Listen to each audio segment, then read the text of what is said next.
ask that you remain true to your original mission in becoming a vet and assist in implementing a modern, realistic, and appropriately funded plan to provide needed medical care to animals at the ACC and to develop alternatives to so-called euthanasia of healthy animals.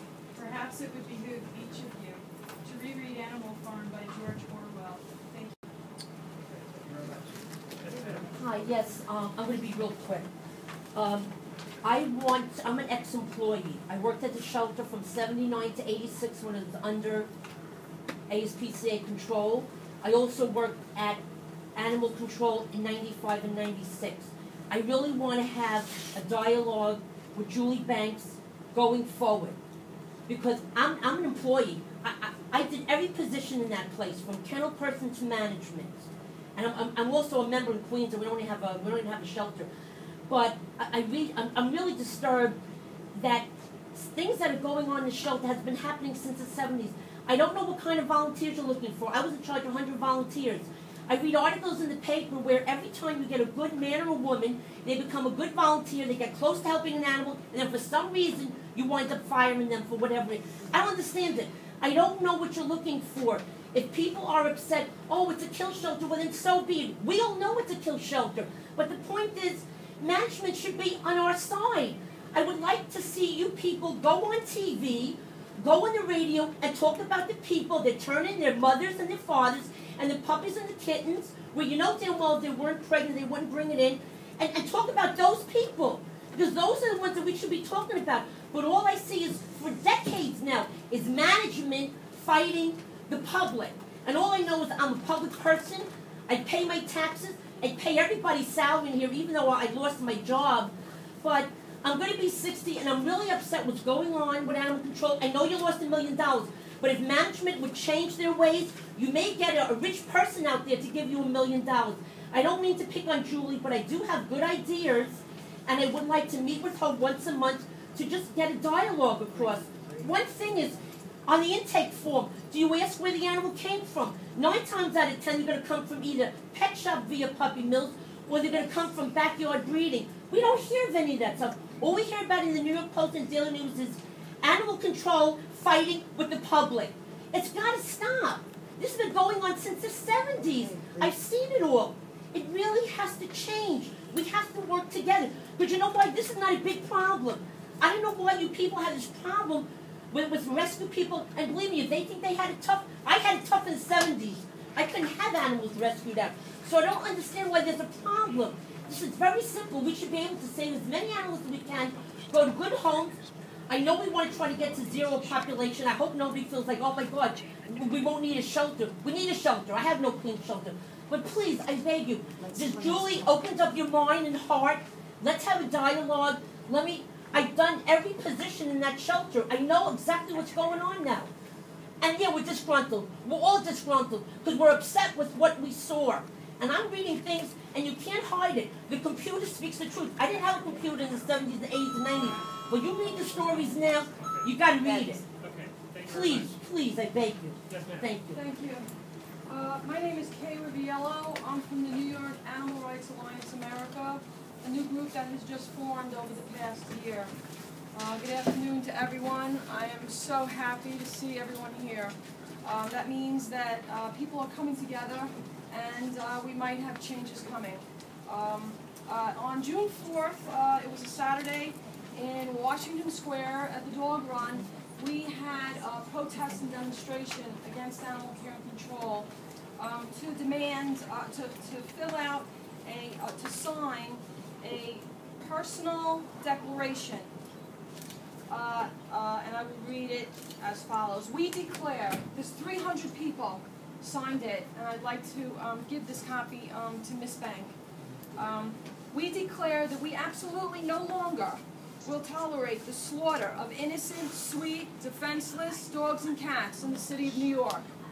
We declare that tax dollars must be allocated for free spay-neuter to all dogs and cats, the citizens of the city of New York. We declare that tax dollars must be allocated to superior veterinary care given to all animals at the ACC. Yes. We declare that tax dollars must be allocated, that no animal is killed unless they are terminally ill. We declare that tax dollars must go to behavior and training specialists for rehab for all dogs and cats. We declare that tax dollars must be allocated for solid and continuous volunteer and adoption program staff. We declare that tax dollars must be allocated for immediate Queens and Bronx shelters in high visibility locations. We declare that tax dollars must be allocated for a better communication center so that adoptions for animals could be processed so that none are killed by mistake. We've seen so many of that. We demand also from the Housing Authority the rescission of the weight limit in the public housing. Ladies and gentlemen, we the people in my group in the New York Animal Rights Alliance America, that's approximately 1,600 people, have been sitting and watching the slaughter of innocent dogs and cats now for almost 2 years. We're not going to tolerate it anymore. We are leading the effort, myself and Jolyn Estrada, to bring the people out into the streets of New York. The first demonstration we had was about 15 people. The second, we had 50 people at Herald Square. In Washington Square, we had 300. I guarantee you, with my 14 less seconds that I have left, that I will get 1,000 people in Queens and 1,000 people in the Bronx.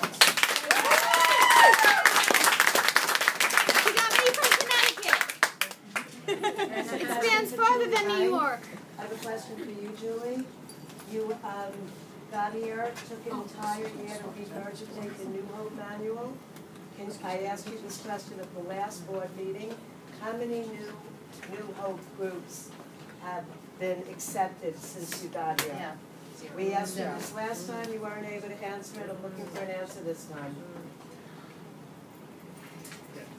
Can you answer that? Julie? This is a board meeting. We're happy to hear your comments without your I just want an answer. Yes.